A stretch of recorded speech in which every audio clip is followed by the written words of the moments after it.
Namaskar. Hola, ¿qué tal? Bendiciones, espero que estén muy bien física, mental y espiritualmente. Hoy les voy a hablar sobre el cuarto punto de los códigos de ética de Yama en el Ashtanga Yoga, llamado Brahmacharya. Brahma en sánscrito significa la divinidad, la conciencia cósmica. Diríamos en Occidente Dios, obviamente con nuestro enfoque.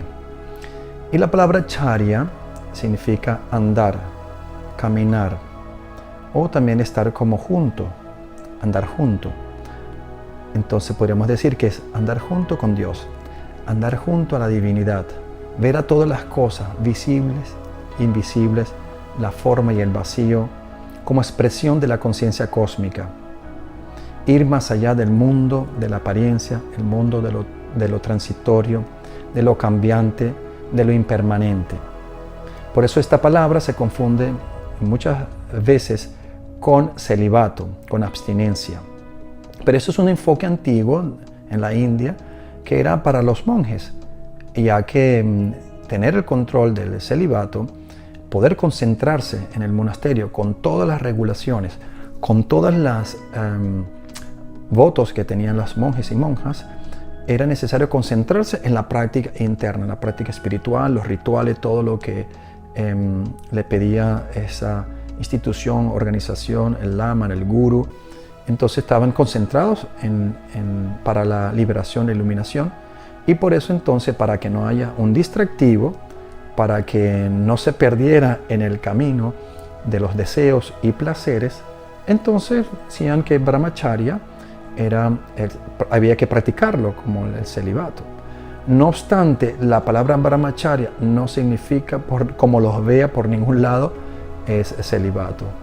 Pero sí apunta a que como acharya significa aquel que está apegado, aquel que anda, ¿okay?, en la vida, en el sendero de la vida terrenal, con Dios, con la conciencia cósmica, y ve todo como parte de su manifestación.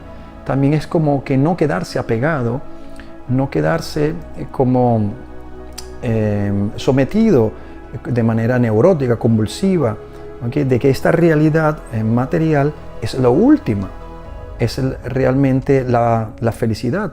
La felicidad no tiene nada que ver con objeto, sujeto, situación. La felicidad es algo que se consigue por dentro, con una introspección, con un trabajo interior, un estado de sentirse pleno internamente. Entonces los placeres, al contrario, necesitan de otro o de otra, o de un objeto, de una situación, para poder entonces nosotros estar satisfechos, entre comillas. No es malo, pero no es la realidad última. Algo que es impermanente y cambiante no puede darte algo que sea absoluto y permanente. Entonces el único permanente es nuestra naturaleza esencial, que no es distinta a la naturaleza divina o celestial.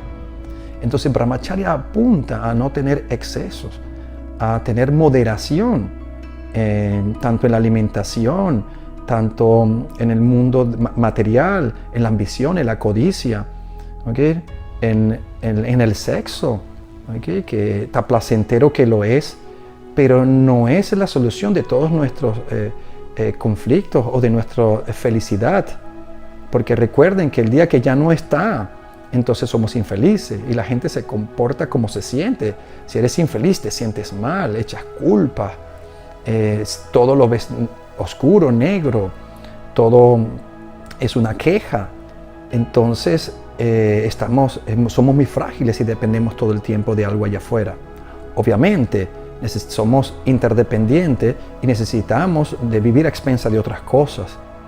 Y esas cosas también, el mundo que se expresa en la forma, no es que más que la divinidad o la energía hecha forma. Porque ¿qué es la materia? No es más que la energía, ¿okay?, condensada, hecha forma. ¿Y qué es la energía? El aspecto más sutil de la materia. Vacío y forma y vacío son interdependientes, son parte de la misma totalidad. Pero no nos quedamos conectados a esta transitoriedad de lo que es cambiante, impermanente y no duradero. Y nos conectamos más a nuestra naturaleza y a la esencia, que no es distinta a la totalidad, a Dios, a la divinidad. Entonces llevamos en nuestro corazón en el día a día tratar de hacer todo lo posible, de ver a todas las situaciones y a todas las personas como seres divinos, como seres celestes, la naturaleza, el universo, el multiverso, el microcosmos y todo como parte esencial de Dios. Entonces brahmacharya o brahmachari es aquella persona que no necesariamente tiene que ser monje o monja o haber renunciado, puede ser un padre de familia, puede ser una persona incluso no ritualista o religiosa, pero con una conciencia interior, con un nivel de evolución espiritual grande, una persona con cualidades como lo más grande como es el amor, la compasión, la misericordia y estas cualidades que son de empatía y de felicidad. Entonces, en síntesis, brahmacharya es poder andar en la vida conectado a la divinidad. Muchas gracias por escucharme, gracias por conectarte conmigo, con mi canal. Espero que esto haya sido de su utilidad, que puedan seguir indagando en el camino del yoga y más en estos puntos de yama y yama que son tan interesantes, bellos, porque recuerden que el yoga también es una oferta no solamente para la liberación y iluminación, sino que te ofrece que en ese camino te da una educación, recomendaciones hermosas.